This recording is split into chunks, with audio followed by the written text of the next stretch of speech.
Hey, what's up? We're here with Bleszinski of Epic Games. How you doing? Good to see you. Awesome, it's good to see you too. So we're here, this is the review event. Yeah. So all these people behind us are, they're as I did earlier, they're reviewing your game. Yeah, it's kind of terrifying. I don't have children, but I have a little bit of insight now into what it must feel like to be an expectant dad outside the room, and you're like, oh my god, just give me 10 fingers and 10 toes, that's all I want. Well, I mean, do you find yourself kind of walking around the room watching people play and be like, oh, he's not so good at this game? Well, there's parts where, you know, you'd expect the journalist to just breeze through that they may find a little trickier, or parts that you're expecting, you know, to go a certain way. But, you know, people are people, and people play through at their own pacing, and ultimately I'm feeling pretty darn good. I think people are really liking it. They're, you know, getting through the campaign. They're starting to play Horde and 5-player co-op, and they're playing Versus, and there's been hooting and hollering, and you can barely hear yourself think with all the yelling going on. Yeah, it's definitely a lot livelier today. When people were playing campaign yesterday, it was very focused, yeah, just, like, you know, lots of headphones. In the zone. Like staring at the screen, and then someone dying going, fuck! Yeah. And then, you know, reloading, going, and then I'm going over going, you know, you can play it on a easier difficulty, pussy. You want Gears of War to appeal to even more people than it does already.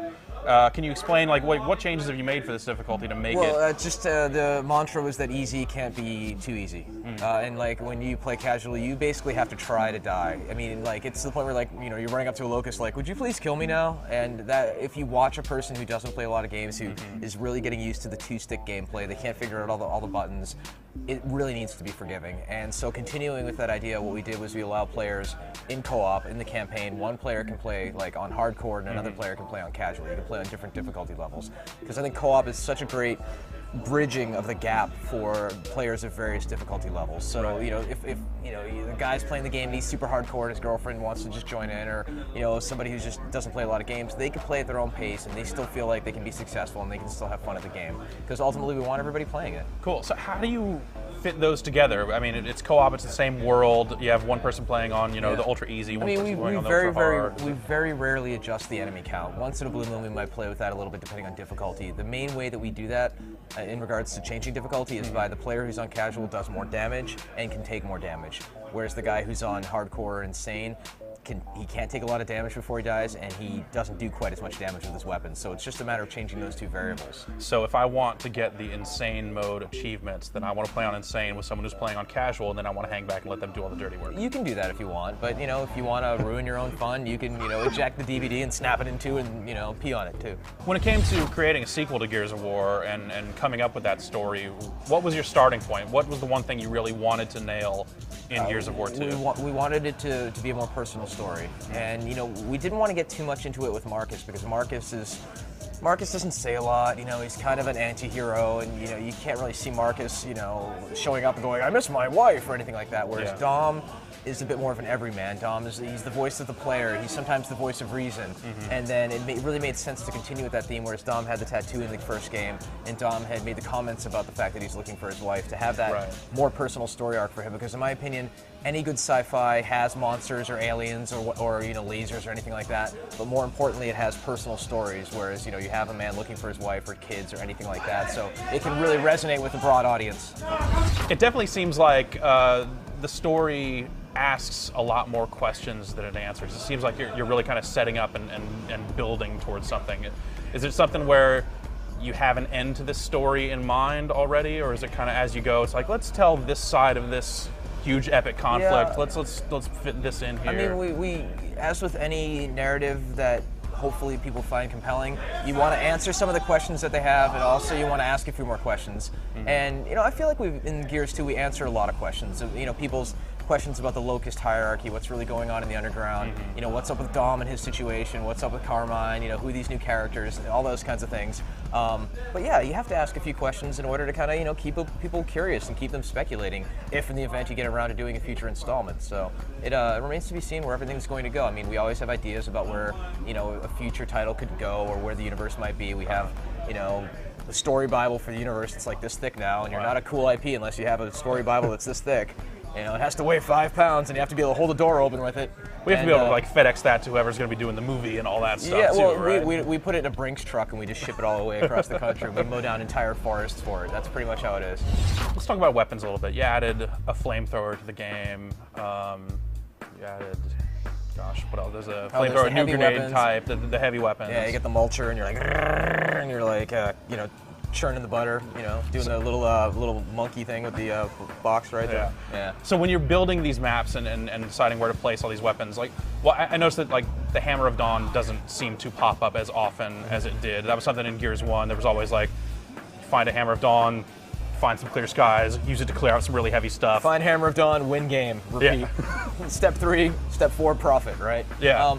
Just in regards to weapon layouts, we wanted to give a little bit more breathing room for a lot of the new weapons. So what we do in multiplayer is we actually cycle through a few of the weapons. So if the first round you find a sniper rifle, the second round it will swap to the torque bow, and then the third round it'll go back to the sniper, and it kind of alternates. Same thing with the grenade types, same thing with the pistol types, and we do that also with the heavy. So if you play, for example, Avalanche, and you get the Mulcher, next round it'll turn into the Mortar, and then back and forth. Right. So it's generally kind of like a class-based weapon cycling, because the Gears maps generally only have 3, maybe 4 weapons that you can pick up in them. It's not like, an Unreal Tournament map where all 10 weapons are located throughout the map. Right. And we wanted to give a lot of the weapons very equal stage time. But I mean, the Hammer of Dawn is definitely in there. It's just that we had to give a little more elbow room for the new weapons for players to play with them and have fun. Cool.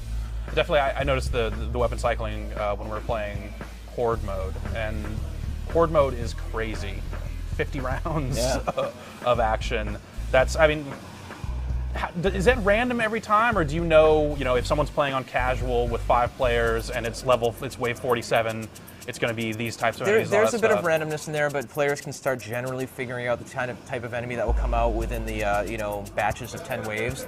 So, but every 10 waves, of course, the Horde gets more accurate, they get tougher, and the Horde grows stronger. Yes. And the fun thing about that is if you take Horde with the 50 waves versus the 15 maps that we have, and you kind of do that matrix of playing each one, each map turns out to be completely unique and different. There's different spots the team's going to want to try and camp out and defend. There's different weapons that appear and different strategies players will have, and there's really hundreds, if not thousands, of hours of gameplay to be had there. So you have become something, household name probably isn't the right term for it, but in terms of people that play games, I mean, you've become a very public face for game developers.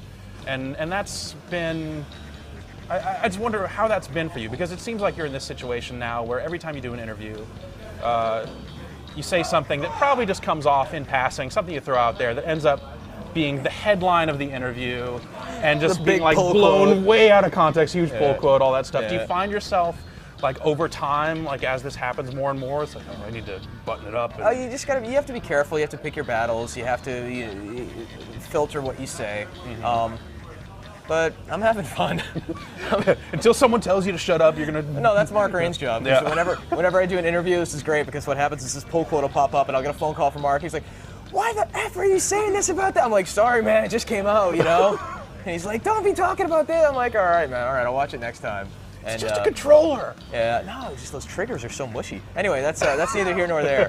I have my own personal preferences, but the bottom line is if I didn't say something controversial every once in a while, everyone would just assume Microsoft's hands up my ass and I'm being used as a little puppet. And I'm my own person, I have my own opinions, I'm a game designer, and sometimes I'm going to say things people may agree with or they may not, as long as, maybe it facilitates some interesting discussions. Cool. So as a game designer, you're kind of on this track where you're now making these gigantic blockbuster games. Do you ever kind of miss the old days of the Jazz Jackrabbits and that kind of stuff? I don't. I think there's this weird romantic element there about 2 guys in the garage drinking Mountain Dew and never sleeping and eating sour cream and onion potato chips, man. It's just no, screw that. I want to work on games that are AAA. I want tons of awesome people working on them. I want to, have the game go big. I want millions of people playing it. I just want to go big or go home. That would be hell for me if I ever had to go back to that. If I had to go back to oh, look at me, I'm making a game for my phone. No, I'd die. All right, well, thank you for your time. Gears of War is out the 7th? November 7th. So yeah, worldwide, out exclusively on Xbox. Time you see this, that's how do you feel now? It's is it completely done, or is it I think I'm about to vomit. Yeah. I have an ulcer. I'm bleeding. Oh. I'm excited, man. I just everybody in the team has just been working their butt off for 2 years to make this game a possibility, and for it to just start off as just this kind of little glimmer in everybody's eye, and to really form it and mold it, and then have it turn out to be something that is just really special and fun. It's one of the most gratifying things you could do. Cool. One more question for you. Okay. Before we go here. Now, how do you feel about the power of the Xbox 360, how much it has left, and the power of Unreal Engine 3? Do you feel like you could make another game and make the kind of Gears 1 to Gears 2 improvements, or you kind of... It remains to be seen what we do in the future. I have a feeling that our programmers have a lot more tricks up their sleeve, and there's a lot more magic to be had there. And I like to draw the comparison all the way to like the SNES. When like the first generation SNES games were like, wow, this looks way better than my Nintendo. Right. And then the next generation, like, what is this, Mode 7? And then all of a sudden, once you get like a few more years in the console's life cycle, you're like, oh my god, I can't believe they rendered those characters using Mode 7 when they turned it into polygons and added in that chip and like all that crazy stuff that they were doing. So, any future games we do in the console, I have a feeling we could squeeze a fair amount of tricks out of it. Cool. All right. Well, thanks a lot. Cool. And congratulations. Thank you. Let me tell you about my mother. Yeah, tell me about your mother. Tell me about Los Angeles. I had a nice childhood. I don't like LA. Yeah, I don't know. If I had a choice to live in New York or LA, I'd live in New York in a nanosecond. Wow, I don't know. That'd be a coin flip for me. Yeah, the winters are bad, but New York wears its, assholishness on its sleeve, Sure. whereas LA acts like it's your friend. But it's even a bigger asshole most of the time. Right? And there's a lot of traffic.